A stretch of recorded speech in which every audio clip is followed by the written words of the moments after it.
up change their lives forever.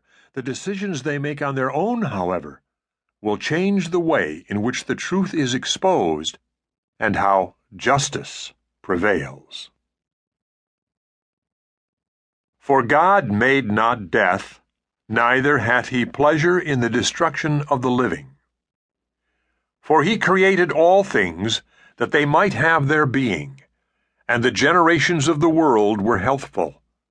And there is no poison of destruction in them, nor the kingdom of death upon the earth. For righteousness is immortal. For God created man to be immortal, and made him to be an image of his own eternity. Nevertheless, through envy of the devil came death into the world, and they that do hold of his side do find it. Wisdom of Solomon, chapter 1, verses 13 through 15, and chapter 2, verses 23 and 24. Prologue. There are miles upon miles of unpaved, gravel-packed roads all over Texas. There's also a litany of tarred surfaces in great need of repair and repaving, rickety barns ready to fall over from just the right gust of wind, and old homes far beyond the fixable improvements of a Home Depot makeover. In many ways, all of this adds to the bucolic beauty of rural Texas. And when you think about it, especially while watching a dust cloud kick up behind an old Chevy heading out into an open field on a sunny, dry day, it becomes a metaphor for life, not only in the Lone Star State, but everywhere else, too. Because life in the real world, for most people, I think, does not consist of a white picket fence, a family dog, a pair of healthy kids, 2 vehicles, or rather 1 SUV and a minivan, sitting on a plush blacktop driveway, a golf course lawn cut every Saturday on a John Deere, some manageable debt, colorful, blight-free perennials, perhaps a boat, barbecues on the weekends, Christmas bonuses, vacations, family photos developed at the local Walmart hanging along the banister.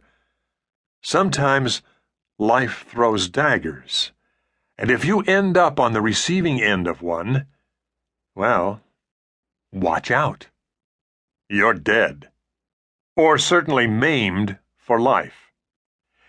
No more soccer mom minivan trips across town with your neighbor's kids, arguments over white or wheat PB&J school lunches, walks in the park with the ladies from church while taking in all of the town gossip, PTA meetings, Little League games, ice cream running down the filthy arms of whining kids. No. If you happen to be on the receiving end of one of those daggers, you'll find yourself staring down the tunnel at that white light, if you're lucky, and buckets of tears, along with a lifetime of melancholy, chiseling away the days. Unemployment checks, while they last, food stamps, and after waiting in the church line, bricks of sour orange-colored block cheese. This will be your life. Bobbi Jo Smith was not one of those lucky kids, her parents jumping for joy on the sidelines while she scored the winning goal. She never played Barbies with the popular neighborhood girls.